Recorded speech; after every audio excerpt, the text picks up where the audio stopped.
ቅዱስ ኢያቄምና ቅድስት ሐና እግዚአብሔርን ለመኑት በፈቃዳቸው ስለተሳሉ። ታሪካችንን ለውጥ፣ ነገራችንን ገልብጥ አሉ። ፍሬ ስጠን፣ ልጅ ስጠን አሉ።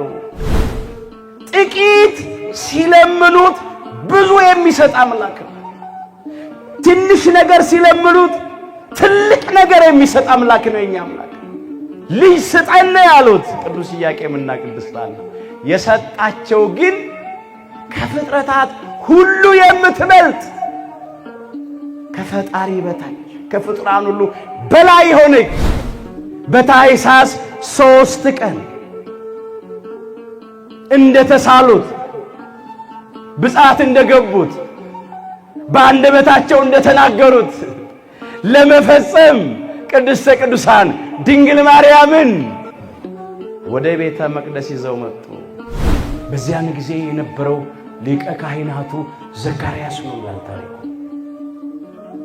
ምን አበላታለሁ ምን አጠጣታለሁ ብሎ ተጨነቀ፣ ተጠበበ፣ ግራ ገባው።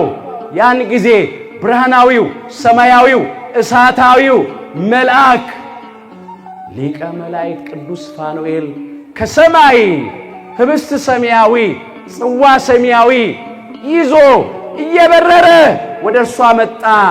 በክንፎቹ ታቅፎ ሰማያዊ ህብስት አበላት፣ ሰማያዊ ጽዋ አጠጣት።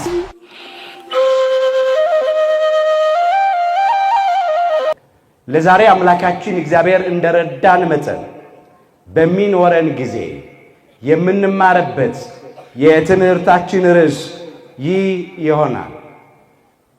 ወእሁብ ብፅዓትየ ዘነበብኩ በአፎየ፣ በአፌ የተናገርኩትን ስዕለቴን እሰጣለሁ። መዝሙር 65 ቁጥር 13 ርዕሳችን ነው። ዛሬ በዚህ ርዕስ ለመማር የመረጥንበት ምክንያታችን ሁላችንም እንደምናውቀው በቤተ ክርስቲያናችን ታሪክ መሰረት በየዓመቱ ታኅሳስ 3 ቀን የዛሬውን ቀን ማለት ነው ከምናከብራቸው ዓመታዊ መታሰቢያ ክብረ በዓላት መካከል አንዱ የሆነውንና የቅድስተ ቅዱሳን የድንግል ማርያም የወላዲተ አምላክን ወደ ቤተ መቅደስ መግባት በዓል እያከበርን ነው። ይሄ የስዕለት ወይም የብፅዓት ውጤት ነው። አባቷ ቅዱስ ኢያቄምና እናቷ ቅድስት ሐና ወደ አምላካችን ወደ እግዚአብሔር ጸሎት አቅርበው ስዕለት ተስለው ብፅዓት ገብተው እግዚአብሔርም የልቡናቸውን መሻት ስለፈጸመላቸው ስዕለታቸው ስለደረሰላቸው ቅድስተ ቅዱሳን ድንግል ማርያምን ከእግዚአብሔር ተቀብለው መልሰው ለእግዚአብሔር ሰጥተዋታል። ይህንን ስለምናስብ ነው። ይህንን እያከበርን ስላለ ነው በዚህ ርዕስ ለመማር የመረጥ ነው። አምላካችን እግዚአብሔር በነገር ሁሉ ማስተዋልን ይስጠን። ቅዱስ ኢያቄምና ቅድስት ሐና ሃይማኖታቸውን አጽንተው ምግባራቸውን አቅንተው በቅዱስ ጋብቻ በንጹህ መኝታ ይኖሩ ነበረ። ነገር ግን ልጅ አልነበራቸውም። የቅዱስ ኢያቄምና የቅድስት ሐና መከራ ጭንቅ ልጅ አለመውለዳቸው ነው። ፍሬ አለማፍራታቸው፣ ዘር አለመተካታቸው ነው። በብሉይ ኪዳን ደግሞ ልጅ አለመውለድ ያስነቅፋል፣ ያሰድባል። ይሄም ብቻ አይደለም፣ ልጅ የሌላት ልጅ ያልወለደች ሴት ለእግዚአብሔር መባ ማቅረብ አትችልም ነበር። ስለዚህ ቅድስት ሐና እጅግ ታዝን ነበር፣ ቅዱስ ኢያቄም እጅግ ያዝን ነበር። ሁለቱም ወደ እግዚአብሔር ለመኑ። ስዕለት ተሳሉ፣ ብጻት ገቡ። የዓይናችን ማረፊያ የልባችን ተስፋ የሆነ ልጅ ብትሰጠን ወንድም ቢሆን እኛን ያገልግል አንልም፣ ሴትም ብትሆን እኛን ታገልግል አንልም፣ መልሰን ላንተ እንሰጣለን ብለው ጸሎት አቀረቡ። እግዚአብሔር ልመናቸውን ተቀበለ፣ ጩኸታቸውን አደመጠ። የጎደለባቸውን ነገር ሊሞላላቸው ፈቃድ ሆነ። የኛ አምላክ እንዲህ ካላደረጋችሁልኝ ልመናችሁን አልሰማም፣ የልቡናችሁን መሻት አልፈጽምም የሚል አምላክ አይደለም። አምላካችን ጌታችን መድኃኒታችን ኢየሱስ ክርስቶስ አባታችን ሆይ የሚለውን ጸሎት ለደቀ መዛሙርቱ ባስተማራቸው ጊዜ እንዲህ ብሏል። አባታችሁ በሉ ሳትለምኑት የሚያስፈልጋችሁን ያውቃልና። የማቴዎስ ወንጌል ምዕራፍ 6 ቁጥር 8 ላይ አባታችን አምላካችን እግዚአብሔር ሳንለምነው የሚያስፈልገንን አውቆ የሚሰጠን የሚያደርግልን አምላክ ነው። ለቅዱስ ኢያቄምና ለቅድስት ሐና ልጅ እንደሚያስፈልጋቸው እግዚአብሔር ያውቃል። ስለዚህም ልጅ ሰጥቷቸዋል።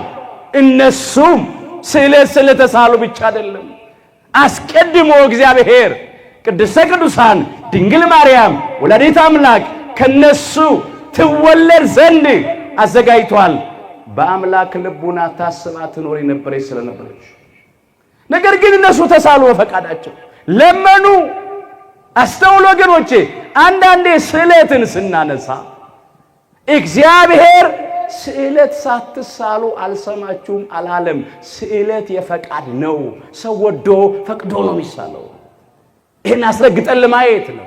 እንዲህም ተብሎ ተጽፏል፣ ሳይጠሩ በሉ እመልስላቸዋለሁ፣ ገናም ሲናገሩ እሰማለሁ።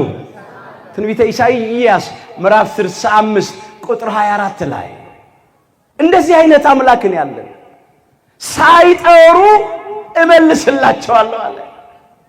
አንዳንድ ጊዜ ሰዎች ጠርተናቸው አይመልሱልንም። እየፈለግናቸው ጀርባቸውን ሰጥተውን ይሄዳሉ። በመከራችን በጭንቃችን ጊዜ አይገኙልንም። የኛ አምላክ ግን ጠርተነው አይደለም፣ ሳንጠራው የሚመልስልን አምላክ ነው። ገና ከአንደበታችን አውጥተን መናገር፣ መጣራት፣ መጸለይ ስንጀምር የሚሰማንንና የልቡናችንን መሻት የሚፈጽምልን አምላክ ነው። ክብር ምስጋና ይግባው። እንዲህ ያለ አምላክ ሳይጠሩ እመልስላቸዋለሁ ማለት ምን ማለት መሰላችሁ? በልቡናቸው ውስጥ ያለውን በጎ ሐሳብ፣ በጎ መሻት በአንደበታቸው አውጥተው ሳይናገሩ እኔ እመልስላቸዋለሁ፣ እሰጣቸዋለሁ። እንደዚህ ማለት ነው። ገና ሲናገሩ እሰማለሁ ማለት በእምነት ወደሱ ስንጸልይ ስንጮህ እግዚአብሔር ይሰማናል። እንደዚህም ተብሎ ተጽፏል፣ በእግዚአብሔር ደስ ይበልህ ይላል፣ የልብህን መሻት ይሰጣል ይላል። መዝሙር 36 ቁጥር 4 በእግዚአብሔር ደስ ይበልህ የልብህን መሻት ይሰጣል። ለዚህ ነው ሳይጠሩ መልስላቸዋለሁ፣ ገና ሲናገሩ እሰማለሁ አለ። ቅዱስ ኢያቄምና ቅድስት ሐና እግዚአብሔርን ለመኑት፣ በፈቃዳቸው ስዕለት ተሳሉ። ታሪካችንን ለውጥ፣ ነገራችንን ገልብጥ አሉ። ፍሬ ስጠን፣ ልጅ ስጠን አሉ። ስድባችንን አርቅልን፣ ነቀፌታችንን አስወግድልን አሉ። ሐና እንዲህ አለች፣ እንኳን ለእኔ አለች ለሰማይ አዕዋፋት ልጆች ሰጥተህ እንዲጫወቱ ታደርግ የለም። ለእንስሳት፣ ለአራዊት፣ ለአንክሮ፣ ለተዘክሮ ለተፈጠሩት ሞተው ፈርሰው በስብሰው ለሚቀሩት ሕያዊት ነፍስ ለሌለቻቸው ደማዊት ነፍስ ላለቻቸው ለነሱ እንዲህ ያደረግ ለኔማ ለኛም አለች። እግዚአብሔር ልመናቸውን ሰማ፣ ጸሎታቸውን ተቀበለ፣ ብፅዓታቸውን ፈጸመ። በእውነት ሁላችን እንደምናውቀው ቅድስተ ቅዱሳን ድንግል ማርያም በነሐሴ 7 ቀን ከቅዱስ ኢያቄምና ከቅድስት ሐና ተጸነሰች። በግንቦት 1 ቀን በክብር በሊባኖስ ተራራ ተወለደች። ልጆች የእግዚአብሔር ስጦታዎች ናቸው፣ የሆድም ፍሬ የእርሱ ዋጋ ነው ተብሎ እንደተጻፈ መዝሙር 126 ቁጥር 3 ላይ ተመዝግቧል። ልጆች አዎ የእግዚአብሔር ስጦታዎች ናቸው፣ የሆድ ፍሬ ደግሞ የእሱ ዋጋ ነው። ይሄ የሰዎች የአእምሮ ጭማቂ ውጤት አይደለም። ይሄ እግዚአብሔር የጸጋ ስጦታ ነው። ከአባት አብራክ ተከፍሎ በእናት ማኅፀን ተጸንሶ ልጅ የሚወለደው እግዚአብሔር ሲሰጥ ነው። ሰጠ እግዚአብሔር። ጥቂት ሲለምኑት ብዙ የሚሰጥ አምላክ ነው። ትንሽ ነገር ሲለምኑት ትልቅ ነገር የሚሰጥ አምላክ ነው። የኛ አምላክ ልጅ ስጠን ያሉት ቅዱስ ኢያቄምና ቅድስት ሐና የሰጣቸው ግን ከፍጥረታት ሁሉ የምትበልጥ ከፈጣሪ በታች ከፍጡራን ሁሉ በላይ ሆነች ከኃይላት ከስልጣናት ከሊቃናት ከአጋዕዝት ከእልፍ አእላፋት ወትእልፊት አእላፋት ቅዱሳን መላእክት ከኪሩቤል ከሱራፌል የምትበልጥ ማንም የሚመስላት የሌለ ዓለም ሁሉ በሷ ምክንያት የሚድነውን ቅድስተ ቅዱሳን ድንግል ማርያም ወላዲት አምላክን ሰጠ። ለጊዜው ለቅዱስ ኢያቄምና ለቅድስት ሐና ተሰጠች። ፍጻሜው ለአዳምና ለልጆች ሁሉ ተሰጠች። ለቅዱስ ኢያቄም ለቅድስት ሐና ብቻ አይደለም የተሰጠችው ቅድስተ ቅዱሳን ድንግል ማርያም ለአዳምና ለልጆቹ ሁሉ ተሰጠች። እነሱ ተሳሉ፣ ብፅዓት ገቡ፣ እግዚአብሔርን ለመኑ። ለነሱ ብቻ ግን አይደለም። መቼ እነሱ ስድብ ብቻ ተወገደ? መቼ እነሱ ነቀፌታ ብቻ ራቀ? የኛም የአዳምና የልጆቹ ስድብ፣ ነቀፌታ፣ መርገም የራቀው እኮ በሷ ምክንያት ነው። መድኃኒት ወልዳ ስለሰጠች። አስተውሉ ወገኖች፣ ተቀበሉ። ከዚያም 3 ዓመት ከ7 ወር በእነሱ ዘንድ ቆየች። በእነሱ ቤት በታኅሳስ 3 ቀን እንደተሳሉት ብፅዓት እንደገቡት በአንደበታቸው እንደተናገሩት ለመፈጸም ቅድስተ ቅዱሳን ድንግል ማርያምን ወደ ቤተ መቅደስ ይዘው መጡ። ይህንን ነው ቅድም ያልነው እበው ቤተከ ምስለ መባእየ፣ ከመባዬ ጋራ ከመሥዋዕቴ ጋራ ወደ ቤትህ እገባለሁ። ወሁብ ብፅዓትየ ዘነበብኩ በአፍየ፣ በአፌ የተናገርኩትን ስእለቴን እሰጣለሁ። ዝእቤ በከናፍሬ አመ ምንዳቤየ፣ በመከራዬ ቀን በጭንቄ ቀን በከንፈሮቼ ያልኩትን የተናገርኩትን ምን ብለው ነበር ቅዱስ ኢያቄምና ቅድስት ሐና? ልጅ ስጠን፣ ልጅ ብትሰጠን ለአንተ መልሰን እንሰጥሃለን። ለኛ ያገልግል ታገልግል አንልም፣ ላንተ መልሰን እንሰጣለን። ይሄንን ቃል ፈጸሙ። አባታችን ሊቀ ነቢያት ሙሴ ከእግዚአብሔር አግኝቶ ሕዝቡን እንደዚህ ብሎ አዟቸው ነበር። ኦሪት ዘዳግም ምዕራፍ 23 ከቁጥር 21 ጀምሮ ለአምላክ ለእግዚአብሔር ስዕለት በተሳልክ ጊዜ አምላክ እግዚአብሔር በእውነት ይፈልገዋልና ኃጢአትም ይሆንብሃልና መክፈሉን አታዘግይ ይላል።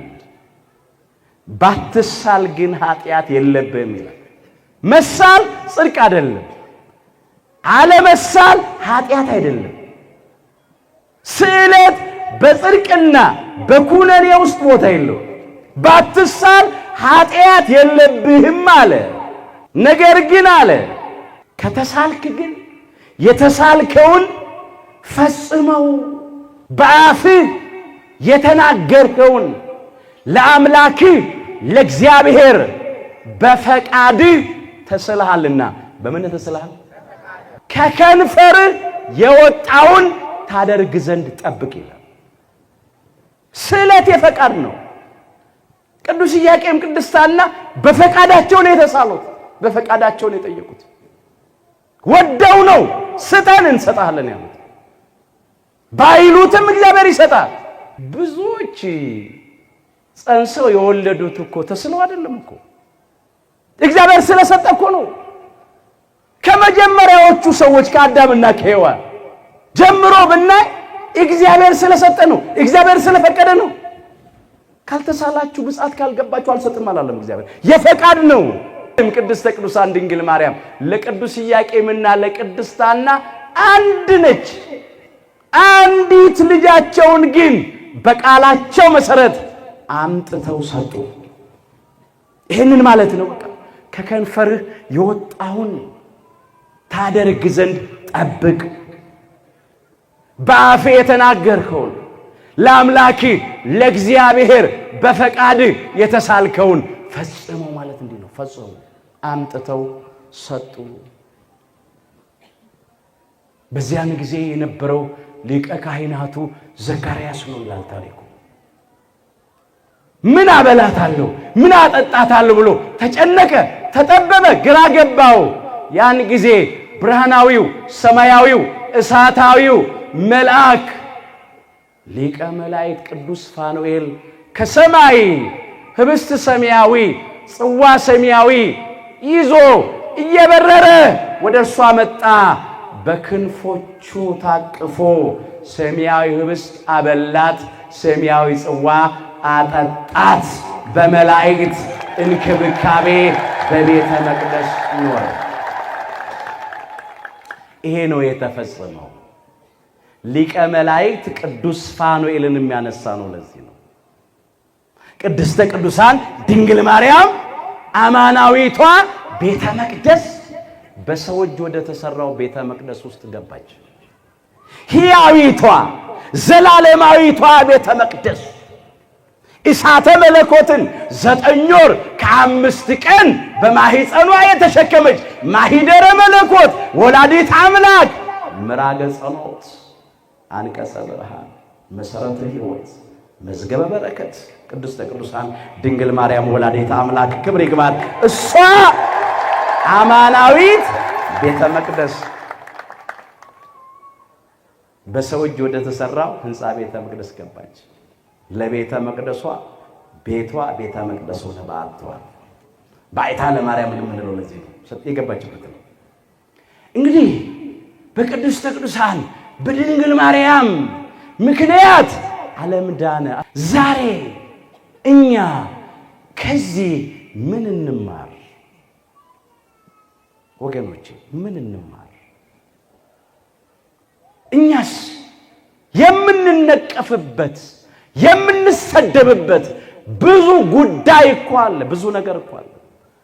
ቅዱስ ኢያቄምና ቅድስት ሐና ልጅ አለመውለዳቸው፣ ፍሬ አለማፍራታቸው፣ ዘር አለመተካታቸው ያስነቅፋቸው ያሰደባቸው ስለነበረ ታሪካችንን ለውጥ ነገራችንን ገልብጥ፣ ስድባችንን አስወግድ፣ ነቀፌታችንን አርቅ አሉ።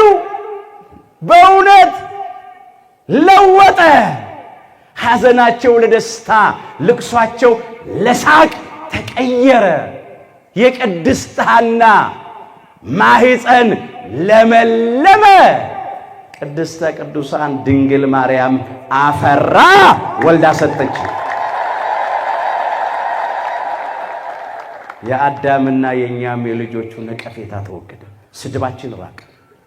መርገመ ሥጋ መርገመ ነፍስ፣ ሞተ ሥጋ ሞተ ነፍስ፣ ርደተ መቃብር ርደተ ሲኦል የኛ ነቀፌታ ነበር፣ ስድብ ነበር፣ ነውር ነበር። መድኃኒትን ወልዳ ስለሰጠች ያ ተወገደ። አሁን እኛ ምንድነው ነቀፌታችን? ምንድነው የጎደለብን? ምንድነው ነውራችን? እንጠይቅ ራሳችንን። በግል ሕይወት ብዙ የሚያስነቅፍ ነገር አለ። በማህበራዊ ሕይወት ብዙ የሚያስነቅፍ ነገር የሚያዋርድ፣ እንደ ሀገርም ተዋርደናል። በየዓመቱ ይሄንን በዓል ስናከብር ወገኖቼ እኛም እስቲ ዛሬ እግዚአብሔርን እንለምነው።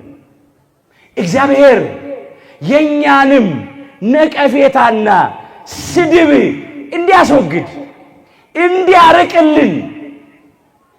ምናልባት በቆሙ ልጅ መውለድ ፍሬ ማፍራት ዘተካት ያልቻላችሁ ካላችሁ እግዚአብሔርን ለምኑ። ለቅዱስ ኢያቄም ለቅድስት ሐና ቅድስተ ቅዱሳን ድንግል ማርያምን የሰጠ ለእናንተም ይሰጣል። ቢሳነው ነገር የለም። ምናልባት የትዳር ባልንጀራ ያጣን ጸጋችን ትዳር ሆኖ የተቸገርን ካለን የትዳር ባልንጀራን የሚሰጥ እግዚአብሔር ነው። እንለምነው ይሰጣል። ምናልባት የጤንነት ችግር ያለብን ሰዎች ካለን ጤንነት የእግዚአብሔር የጸጋ ስጦታ ነው። እግዚአብሔር ጤናን ይሰጣል፣ ከቁስል ይፈውሳል። እኔ በሉ ጤናህን እመልስልሃለሁ፣ ቁስልህንም እፈውስልሃለሁ። ትንቢተ ኤርምያስ ምዕራፍ 30 ቁጥር 17 የጤና ጉዳይ ችግር የሆነብን የእንጀራ ጉዳይ ችግር ያለብን ሰዎች ይሰጠናል። ሌላ ወገኖች በኃጢአት በበደል የምንረክስ በዝሙት የምንረክስ ከዚያም የምንደርስ እንደ ውሻ የምንልከሰከስ በሴሰኝነት የምንመላለስ ከዚህ ውስጥ መውጣት ያቃተን እስቲ እንሳል። ዛሬ ብጻት እንግባ፣ እግዚአብሔር እንለምነው። በሱስ ውስጥ በሲጋራ በጫት በአሽሽ ሱስ ውስጥ ያለን መለወጥ ያቃተን ብዙ ጊዜ በእግዚአብሔር ቤት የምንመላለስ ግን በደላችን ኃጢአታችን የሚያስነቅፈን የሚያሰድበን ሰዎች እስቲ አምላኬ ታሪኬን ለውጥ፣ እስቲ መጥፎ ነገሬን ለጥሩ ገልብጥ፣ እስቲ ሰው አድርገኝ እንበለው። እንሳላ፣ እንለምና። እኛም እኮ ነቀፌታ አለብን፣ ስድብ አለብን። እስቲ ልቡናችን በጎ ነገር ይጽነስ። እስቲ አንደበታችን ቅን ነገር ይናገር። በድርጊት በተግባር መልካም ነገር እስቲ እንስራ። የትህትና የይቅርታ ሰዎች እንሁን። እስቲ የዋሆች፣ ሩሮች፣ ደጎች፣ ታማኞች እንሁን። እስቲ የትዕግስት ሰዎች፣ የፍቅር ሰዎች እንሁን። እስቲ እኛስ በልቡናችን ማህፀን ምንድነው የጸነስነው? እነሱ ልጅ ነበር ያጡት አይደለም? ምንድነው ጽንሱ? የተጸነሰው ነው እኮ የሚወለደው። ምንድነው እየወለድን ያለ ነው? እኛ ዛሬ በግል ሕይወት፣ በቤተሰብ ውስጥ፣ በማህበራዊ ሕይወት፣ እንደ ሀገር ምንድነው ትውልዱ የጸነሰው? ምንድነው ወልደን እያሳደግን ያለ ነው? ምኞት ጸንሳ ኃጢአትን ትወልዳለች፣ ኃጢአትም ካደገች በኋላ ሞትን ትወልዳለች ይላል የያዕቆብ መልእክት ምዕራፍ 1 ቁጥር 15 ላይ። አሁን የልጅ ነገር ሲነሳ ብዙ ጊዜ ለሴቶች እንሰጥና እንተዋለን። እኛም እኮ ልቡና የሚባል ማህፀን አለን እኮ አለ እኮ። እንጸንሳለን፣ በሐሳብ እንጸንሳለን፣ በምኞት እንጸንሳለን እኮ። በንግግር እንወልደዋለን እኮ፣ በአንደበት እንወልደዋለን። በድርጊት እናሳድገዋለን። በጎ አስበን በጎ የምንናገር በጎ የምንሰራ ከሆነ የዘላለምን ሕይወት እናጭዳለን። ክፉ ሐሳብ፣ ክፉ ቃል፣ ክፉ ሥራ ይሁን እንደምናየው መከራ ጭንቅ ውስጥ ያስገባል። አምላካችን እግዚአብሔር በልቦናችን ማህፀን በጎን ሐሳብ ቅኑን ሐሳብ ጸንሰን መልካሙን ቃል ካንደበታችን እየተናገርን በበጎ ሥራ በጽድቅ ሥራ እንድንመላለስ ይርዳል። የሚያስደስት የሚያሳርፍ የቅዱስ ኢያቄም የቅድስት ሐና ፍሬ ዓለሙን ሁሉ አስደሰተች። የኛስ ፍሬ፣ የኛስ ሥራ፣ የኛስ ሕይወት፣ የኛስ ምልልስ ዛሬ እስቲ ምን ውስጥ ነው ያለነው? ወገኖቼ ግራ ገብቶናል። አጣብቂኝ ውስጥ ገብተናል። ማጣፊያው አጥሮብናል። ሰማይ በላያችን ላይ የተደፋብን እስኪመስለን በሞት ጥላ ተከበናል። ከሕይወት ይልቅ ሞት ይሻለናል ብለናል። መፈጠራችንን ጠልተናል። ዛሬ እስቲ እንደ ቤተሰብም እንደ ማህበረሰብም እንደ ሀገርም እግዚአብሔር አሕዛብ ከሚሰድቡን ስድብ ከሚዘብቱብን መዘባበት እንዲያወጣን እንለምነው። እስቲ ጎረቤቶቻችን እየሰደቡን ነው። አሕዛብ እየዘበቱብን ነው፣ እየተሳለቁብን ነው። ለምን? ኢትዮጵያ ሀገሪቱ ሀገረ እግዚአብሔር ናት። ሕዝቧ ሕዝበ እግዚአብሔር ነው፣ ቅድስት ሀገር። ነገር ግን የሚሆነው ነገር ዛሬ በዚህ በ21ኛው ክፍለ ዘመን እጅግ የሚያሳፍር ነው፣ እጅግ የሚያስጨንቅ ነው። በየቀኑ የምንሰማው ነገር ሁለቱን ጆሮአችንን ጭው ያደርገዋል። ዛሬ ይሄ ነው ነቀፌታችን፣ ስድባችን ይሄ ነው። ይሄንን ነው ማሰብ ያለብን። እንዲህ ብሎ አነሳ። ለጊዜው ስለ ሕዝበ እግዚአብሔር ስለ እስራኤል ዘሥጋ ዘምሮታል። ፍጻሜው ዛሬም እኛን የሚመለከት ነው። የዳዊት መዝሙር 78 ቁጥርም 2 ጀምሮ የባሪያዎችህንም በድኖች ለሰማይ ወፎች መብል አደረጉ ይላል። የጻድቃንንም ሥጋ ለምድር አራዊት፣ ደማቸውንም በኢየሩሳሌም ዙሪያ እንደ ውሃ አፈሰሱ፣ የሚቀብራቸውም አጡ። ለጎረቤቶቻችንም ስድብ ሆንን፣ በዙሪያችንም ላሉ ሳቅና ዘበት ሆንን ይላል። አሁንም እንዲህ ሆነናል ወገኖቼ። ይህ ሰው ያወቀው ፀሐይ የሞቀው የአደባባይ ምስጢር ነው። አንዳንዶች በማንነታቸው መርጠው ባልተወለዱበት፣ መርጠው አንደበታቸውን ባልከፈቱበት ቋንቋ ምክንያት፣ አንዳንዶች በሃይማኖታቸው ምክንያት የኢትዮጵያ ኦርቶዶክሳዊት ተዋሕዶ ልጆች ስለሆኑ በግፍ መከራ እየተቀበሉ ነው። አሁን እኛ እዚህ ቆመን የእግዚአብሔርን ቃል እንናገራለን፣ እግዚአብሔርን በመቅደሱ እናመልካለን። ግን ዛሬም ጭንቅ ውስጥ ያሉ ካሁን ምን ይመጣብን ይሆን የሚሉ ሰዎች አሉ። የኛው ወገኖቻችን ኢትዮጵያውያን በገዛ ሀገራቸው ስደተኞች ሆነው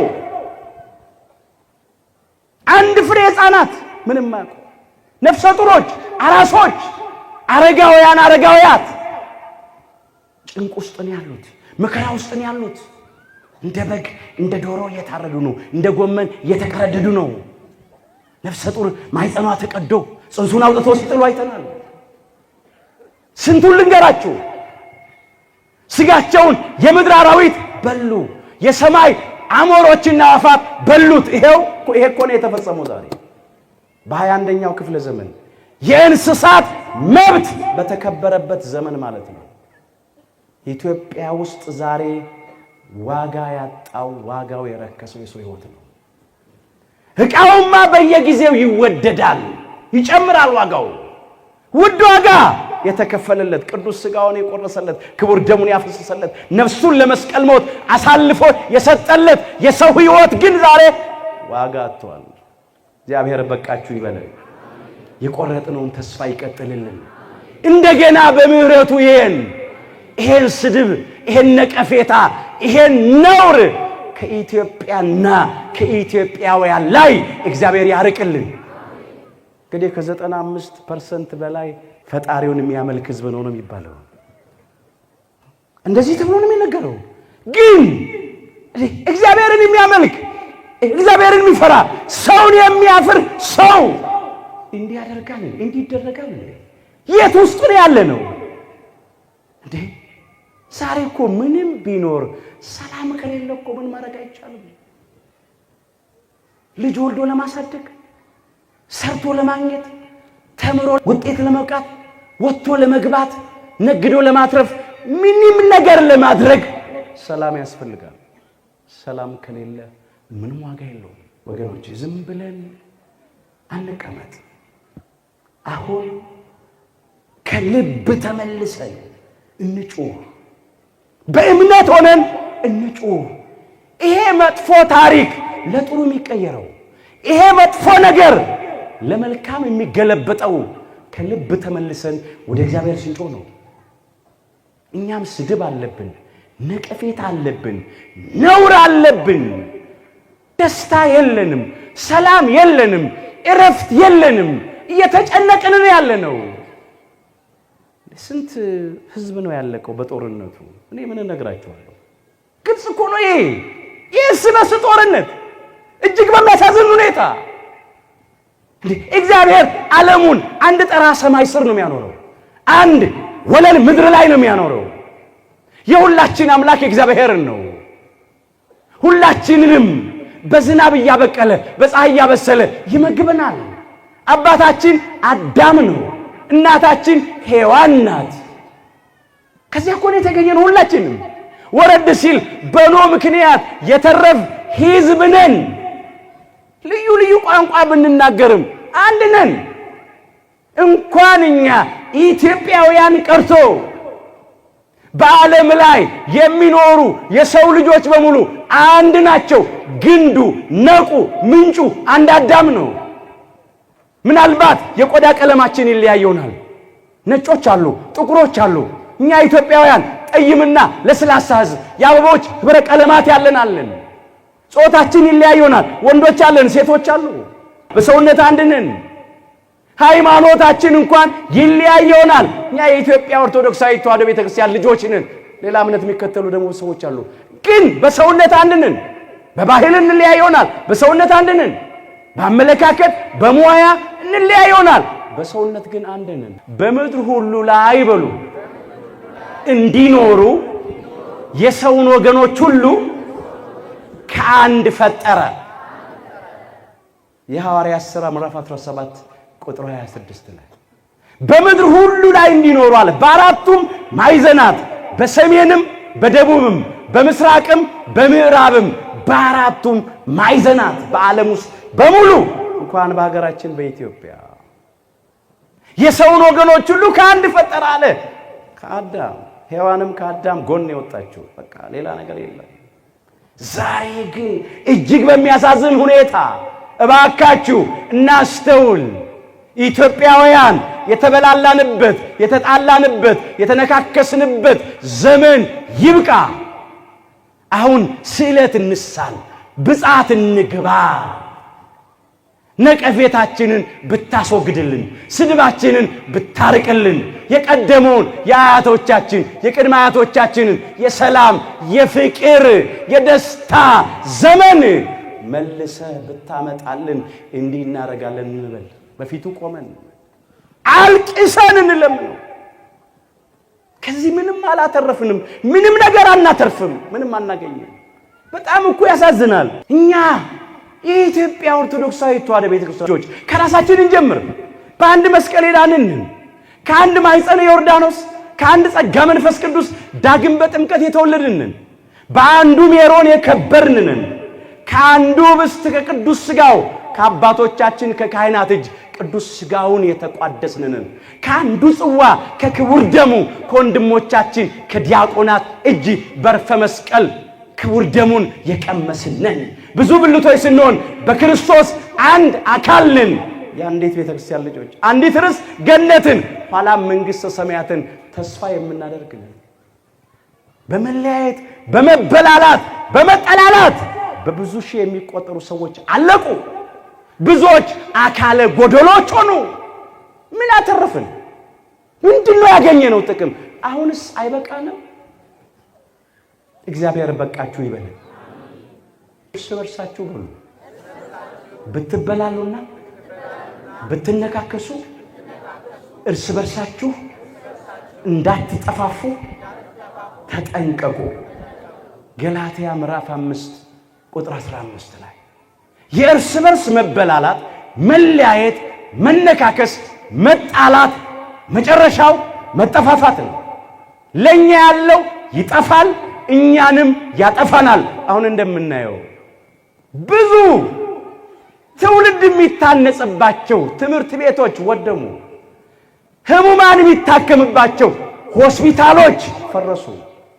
ብዙ ፋብሪካዎች ትውልዱ ሰርቶ የዕለት ጉርሱን የዓመት ልብሱን የሚያገኝባቸው ወደሙ።